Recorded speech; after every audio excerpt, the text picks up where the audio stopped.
दोस्तों, आचार्य चाणक्य एक ऐसे व्यक्ति थे जिन्हें सिर्फ भारत ही नहीं बल्कि पूरी दुनिया के सबसे चतुर, चालाक और बुद्धिमान लोगों में शुमार किया जाता है। क्योंकि युद्ध को जीतने, जीवन में सफलता हासिल करने और अपने शत्रु यानी कि दुश्मन को हराने के लिए जिस तरह की कूटनीतियां आचार्य चाणक्य ने बनाते थे, वैसे दुनिया में और किसी इंसान ने कभी नहीं बनाई। यही वजह से उनके द्वारा लगभग 2600 साल पहले बनाई गई इन नीतियों को आज भी ना जाने कितने लोग फॉलो करते हैं। और आज की हमारे इस वीडियो में भी हम आपको चाणक्य जी के द्वारा बताई गई 8 ऐसे नीतियों के बारे में बताने वाले हैं जिनका इस्तेमाल करके आप अपने किसी भी दुश्मन को बड़े ही आसानी से हरा सकते हैं और दुश्मन भी आपके घर में नौकर बनकर रहेगा। इस 8 शत्रुनाशक रणनीति को जानने के लिए, अपने दुश्मन को पूरी तरह से बर्बाद करने के लिए इस वीडियो को लास्ट तक जरूर देखें, तभी आपको सब कुछ समझ में आएगा। तो चलिए अब इस वीडियो को शुरू करते हैं। नंबर 1, दोस्तों, अपने गुस्से को हमेशा काबू में रखो। ये बात हमें स्कूल में भी सिखाई जाती है कि हमें अपने गुस्से को हमेशा काबू में रखना चाहिए, क्योंकि गुस्से में आने पर इंसान की शक्ति और अक्लमंदी आधी हो जाती है और गुस्से में इंसान अक्सर कुछ ऐसी बड़ी गलतियां कर बैठता है जिसके लिए उसे बाद में पछताना पड़ता है। आचार्य चाणक्य खुद कहते हैं कि दुश्मन का सबसे बड़ा घातक हथियार आपको उकसाना ही होता है और हमारे दुश्मन हमेशा हमें उकसाने की कोशिश करता रहता है ताकि हम गुस्से में आकर कोई ऐसे कदम उठा लें जिसका वो फायदा उठा सके। शत्रु की इस चाल से बचने के लिए चाणक्य जी हमें ये सलाह देते हैं कि जब तुम्हारा दुश्मन तुम्हें उकसाने की कोशिश करे तो अपने गुस्से को अपने अंदर ऐसे समेट लेना चाहिए जैसे कछुआ अपने शरीर को एक सेल के अंदर समेट लेता है। साथ ही दुश्मन के उकसाने पर कभी भी उसे तुरंत कोई जवाब नहीं देना चाहिए, बल्कि उसकी जगह सब्र से काम लेते हुए सही वक्त आने पर अपनी पूरी तैयारी के साथ दुश्मन पर वार करना चाहिए। नंबर 2, आचार्य चाणक्य जी कहते हैं कि लोगों के लिए बहरे बन जाओ। जो लोग आपके काम में सराहना करते हैं, आपके मनोबल को बढ़ाते हैं, आपको अच्छे सलाह देते हैं और आपको आगे बढ़ने के लिए प्रेरित करते हैं, उन लोगों की बातें और उनकी सभी एडवाइसेस को ध्यान से सुनना है और उन पर अमल करना चाहिए।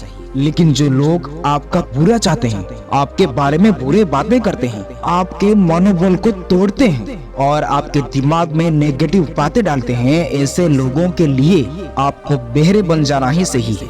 यानी कि जब कोई इंसान आपसे ये कहने की कोशिश करता है कि तुम ये काम नहीं कर पाओगे, तो इसके इस बात को एक कान से सुनकर दूसरे कान से बाहर निकाल देना चाहिए। उन्हें ऐसे दिखाना चाहिए कि उनकी बात का आपके ऊपर कोई फर्क पड़ ही नहीं रहा है। दरअसल जिस इंसान को अपने खुद की काबिलियत पर शक होता है, वही दूसरे लोगों को इस तरह की बातें कहता है कि तुमसे ये नहीं हो पाएगा और ये काम तुम कभी नहीं कर पाओगे। दोस्तों, हर इंसान की लाइफ में बुरे चाहने वाले कुछ लोग जरूर होते हैं और आपको हर कदम पर डीमोटिवेट करने की कोशिश करते हैं। अब आप उनके बातें सुनकर हार मान लेते हो या फिर इनके बातों को नजरअंदाज करते हुए कामयाबी के बुलंदियों पर पहुंचकर उन्हें मुंह तोड़ जवाब देते हो। ये दोनों ही चीजें सिर्फ आपके ऊपर ही निर्भर करती है। नंबर 3, इनमें आचार्य चाणक्य जी कहते हैं कि दुष्ट व्यक्ति पर कभी भी भरोसा मत करो। दुष्ट यानी कि बुरे व्यक्ति का स्वभाव कभी भी नहीं बदलता है, फिर चाहे आप उसके साथ कितना ही अच्छा व्यवहार क्यों ना कर ले, लेकिन दुष्ट हमेशा दुष्ट ही रहता है। वो कहते हैं कि दुष्ट व्यक्ति से ज्यादा जहरीले इस दुनिया में और कोई नहीं हो सकता है, क्योंकि वो कहते हैं कि सांप के जहर उसके दांतों में होता है और बिच्छू के जहर उसकी पूंछ में, लेकिन दुष्ट इंसान की हर एक अंग में जहर भरा होता है। इसलिए दुष्ट पर भरोसा करना एक बहुत बड़ी भूल मानी जाती है। असल में दुष्ट इंसान कभी भी किसी का दोस्त हो ही नहीं सकता।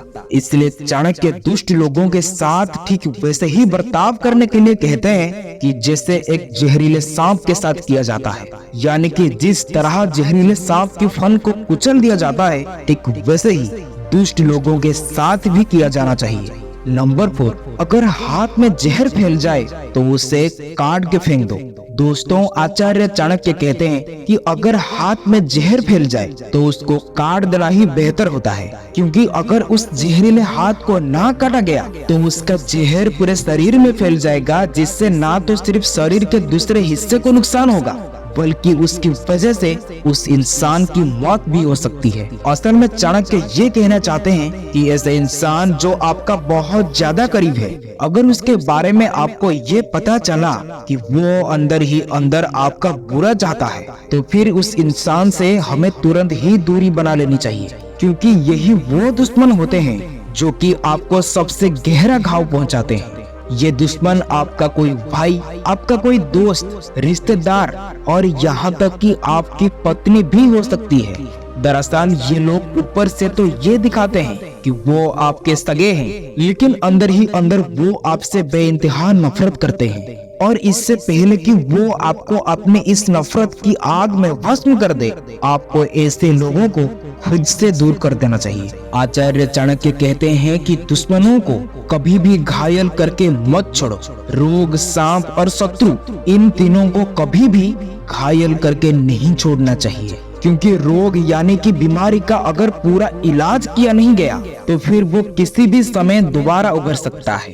सांप को अगर घायल करके छोड़ दिया गया तो वो घायल होकर पहले से भी ज्यादा खतरनाक हो सकता है। और ठीक उसी तरह अगर शत्रु यानी कि दुश्मन को सिर्फ घायल करके छोड़ दिया गया तो फिर वो अपने उस हार की वजह से बदले की आग में जलता रहता है, और फिर वही दुश्मन मौका मिलने पर दोगुने ताकत के साथ हमला कर सकता है। दुश्मन पर हमेशा इस तरह से वार करें ताकि वो दोबारा कभी उठ ना सके। नंबर 6, अपने दुश्मनों से कभी भी नफरत मत करो। दोस्तों, ये बात सुनकर आपको थोड़ा अजीब लगता होगा, लेकिन आचार्य चाणक्य जी का कहना है कि आपको अपने दुश्मनों से कभी भी नफरत नहीं करना चाहिए, क्योंकि जब कोई इंसान किसी इंसान से नफरत करता है तो वो उसके बारे में अपनी सोचने समझने की क्षमता खो देती है। उसको अपनी दुश्मन की सिर्फ कमजोरियां ही नजर आती है, जबकि ताकत के बारे में उसको कोई भी ख्याल नहीं रहता। इसलिए चाणक्य जी कहते हैं कि अपने दुश्मनों को हमेशा एक दोस्त की नजरिया में देखना चाहिए और उसकी हर छोटी बड़ी बात की पूरी खबर रखनी चाहिए, ताकि आप उसको हर एक कोने से घेर कर उस पर हमला कर सके और आपके वार करने पर उसको कहीं से भी बच निकलने की रास्ता ना मिले। क्योंकि इस तरह जब दुश्मन पर वार किया जाए तो आपके जीतने की चांस बहुत ज्यादा बढ़ जाते हैं। नंबर 7, आचार्य चाणक्य जी कहते हैं कि बल की जगह पर बुद्धि का इस्तेमाल करो। पहला वार कभी बल यानी कि हथियार से नहीं करना चाहिए, बल्कि उसकी जगह पहले अपने अक्ल का इस्तेमाल करते हुए दुश्मन को अपने जाल और कूटनीतियों में फंसाना चाहिए और अपनी नीतियों के दम पर दुश्मनों को जितना ज्यादा हो सके उतना कमजोर कर देना चाहिए। दुश्मनों को कमजोर करने का सबसे अच्छा तरीका यही होता है कि उसको उन लोगों से दूर कर दिया जाए जो कि उसकी सबसे बड़ी ताकत है। और जब आपको लगे कि आपका दुश्मन अब अकेले होकर कमजोर पड़ चुका है, तब उस पर पूरी ताकत के साथ वार करना चाहिए, क्योंकि ऐसी स्थिति में आपका एक ही वार आपके दुश्मन को घुटने टेकने को मजबूर कर देता है। इसलिए आचार्य चाणक्य जी कहते हैं कि दुश्मनों को अपने बल पर नहीं, नीतियों के जाल पर पहले फंसाना चाहिए। नंबर 8, इसमें आचार्य चाणक्य जी कहते हैं कि हमेशा जो बोलना हो मुंह पर बोलो। दोस्तों, हर एक इंसान के लिए ये बहुत जरूरी होता है कि वो हमेशा सच बोले और उसे जिस किसी को जो कुछ भी कहना हो वो सीधा उसके मुंह पर कहे। ऐसे कभी नहीं होना चाहिए कि आपको किसी से कुछ कहना है और इसके लिए आप किसी और का सहारा लें। दोस्तों, अक्सर ऐसा देखा जाता है कि जब कोई इंसान किसी दूसरे व्यक्ति की बुराइयां और कमजोरियों के बारे में किसी तीसरे इंसान से बात करता है तो फिर ऐसा करके वो बिना किसी वजह से लोगों को अपना दुश्मन बना लेते हैं। क्योंकि जब आप किसी व्यक्ति से किसी दूसरे इंसान की बुराइयां और कमजोरियों के बारे में बात करते हैं और किसी तरह से ये बात उस इंसान को पता चल जाता है कि आप पीठ के पीछे उसकी बुराई कर रहे हो, तो वो आपसे नफरत करने लगेगा और इस तरह से ना चाहते हुए भी आप अपने लिए एक नया दुश्मन बना लेते हो। अगर आपको लगता है कि ये इंसान कुछ गलत कर रहा है या फिर किसी इंसान में कोई कमी है, तो फिर आपको ये बात किसी और से कहने की बजाय उस इंसान को मुंह पर साफ साफ बोल देना चाहिए। तो दोस्तों, अपना कीमती समय देने के लिए धन्यवाद। आज के लिए इतना ही। वीडियो अच्छा लगा हो तो शेयर, सब्सक्राइब, लाइक जरूर करें। फिर मिलेंगे अगली वीडियो में और कुछ नई सीख के साथ। तब तक के लिए आप खुश रहें, सबको खुश रखें। जय भारत।